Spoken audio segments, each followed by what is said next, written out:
Cuddy from Cuddy TV in the building, you already know what the going on. Niggas talking top 10, top 20, top 5. Nigga, you not even top 5. Let me show you what top 5 really is. Niggas want this crown, come and get it. Know that in the fucking building. Cuddy TV, let's go. I got everything. We on everything. Jersey, we on. What's going on, y'all? Cuddy from Cuddy TV. We are here from the jails to the bricks. I got Chewy on the phone with me. From the jails to the motherfucking bricks, you already know what the fuck going on. You in the building. So the conversation that we are actually having is Lil Wayne and Kodak Black got pardoned today by Donald Trump. And I was saying that's like Donald Trump's like one last blow before he leave the office type shit, you feel me? And I want to document this because I've never heard of a fucking president pardoning two of the biggest rap stars in the fucking world right now. That's crazy. So you feel me? You actually told me about it. So since you in jail, we get an in jail opinion and then we get an out of jail opinion about what the fuck just happened inside of the world. All right, so the angel opinion is more so like, you know, we watching TV, you know, all that. From watching the news, watching the inauguration and all that. I mean, so we see that. I seen last night that Trump gonna pardon 100 people before he leave office. I'm just like, yeah, he gonna pardon 100 people, yeah, sure. They say anything on the media, you know what I'm saying? That's an outlet for anybody to say anything they want and kind of get it off. This morning, I turned the news on early in the morning and shit, and you feel me? I'm getting prepared for inauguration, you know, I'm about to get moved off my unit, whatever the case may be, and all that shit. They better shut it down. Out of nowhere, I see that Lil Wayne and Kodak Black, two big rap stars in the entertainment world, getting pardoned.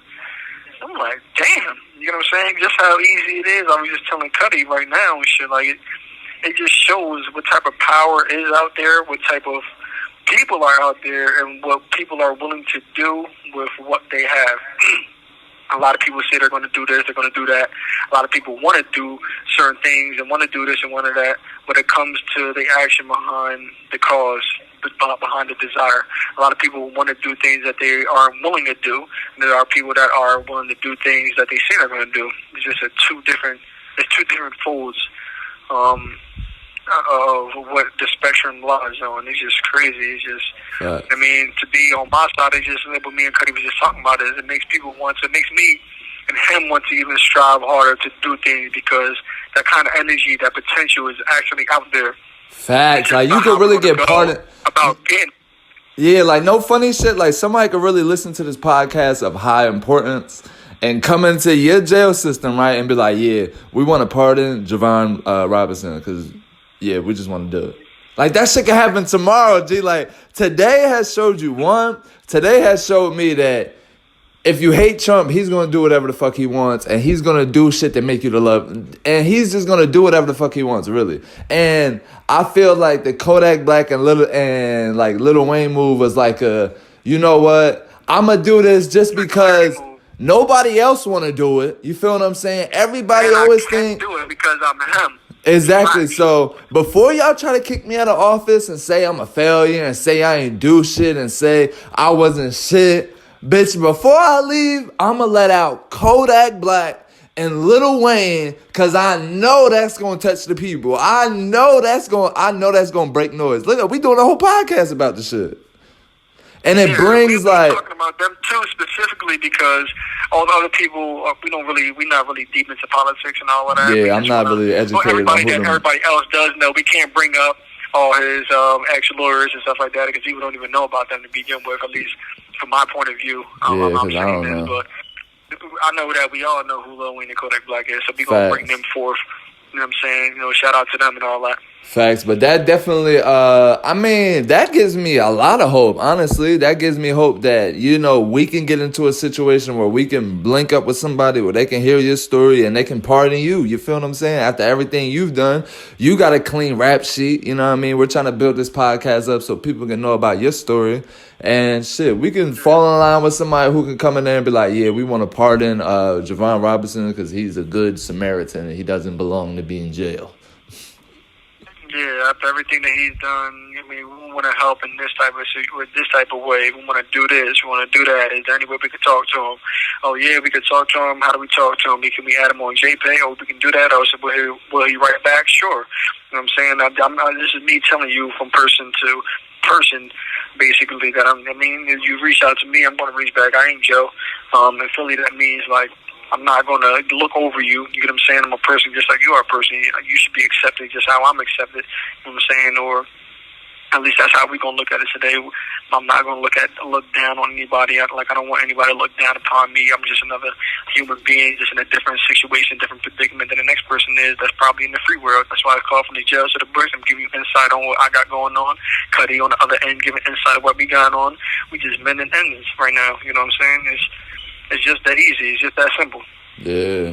And then it's like you able to get two opinions, so you able to really feel the difference between the two. You know what I mean? Because it's like, even though you're not home, it's like you can get a dose of what's going on in the outside life just by doing this. And people are able to hear you from the jails to the bricks. So that's another concept behind it. And that's just beautiful, like, in itself. Because and then it's like you're not really out of sight because you're still out there. You know what I mean? Like, people can still hear you. For anybody that doesn't understand what he's saying, is more so that I'm living through Cuddy. I'm living through the people. Anybody that I am conversing with out there, I'm living through them. I'm taking that journey with them and living the life that they're living, and I'm gaining experience through their experience. If anybody understands where I'm coming from, you have a loved one that's locked up, or anybody that even may want to understand what's going on.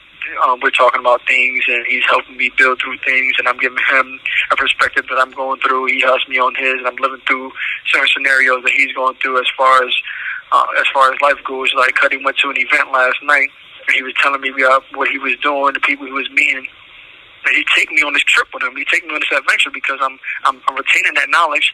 I'm imagining myself there. I'm imagining everything that's going on. So, you know what I'm saying? He's bringing the light to me, and I'm living through him. Yeah. And that's really like just the simple things you could do for somebody in jail that help them get through their bit. If that's a way that you want to help a loved one that you have in jail, is definitely sharing stories with them so that they can just get a visualization of what outside is, so that they don't forget about it. Because being inside of jail, it's so easy to forget what the outside life is really like. You know what I mean? You don't really know what's going on because you're surrounded by these four walls and you're stuck inside of this facility, and you never really get to go outside. So it's very important for you to be sharing stories, and it's very important for you to be living life more now if you have somebody in jail, so that you're able to send these people these experiences. I try to send True videos whenever I'm around a lot of different areas, so he can just see, like, this is what's out here. I may not be here, but this is what's out here, like, just to keep your mind open. I know what you see on a day-to-day, daily basis, and that I cannot change. But what I can do is give you an outside visualization of what outside looks like, so you know that you can return back home one day and really enjoy this. Even though you're going through what you're going through inside of jail, which is something that, again, I can't change, I can at least take your mind away from it for 30 seconds to a minute to 2 minutes to however long you watch that video over and over and over again. I'm able to bring you outside with me so that you're able to, you know what I mean, escape the jail life. Because it's real. Because being I want to say, you know, it's a jail term. When you're there for more than 6 years, you just get stuck into the ways of jail. So I think that sending True videos and being able to do a podcast with him, and people contacting him like, hey, I heard your podcast is important, because that's what's going to keep him on a steady, straight path on getting home. So that's my spiel of it. Go ahead, True. Yeah, keeping me motivated, to keep me understanding what's going on, and keeping me alive, you know what I'm saying? Keeping me open-minded, keeping me wanting to yearn for what's out there, and not keep me in here understanding and figuring out what's going on, how I can change my whereabouts, and keeping attachments to things that are in jail, but helping me. You have 30 seconds remaining. Helping me stay strict on myself and help me want to be home, you know what I'm saying? Give me things that are going to give me hope to move forward, and, you know, I got a little 30 seconds, so Cuddy, I love you. I'm going to be talking to you soon. I want you to stay blessed, stay praised. I'm sending you peace, love, and happiness. I'm going to definitely be talking to you soon, brother. I love you.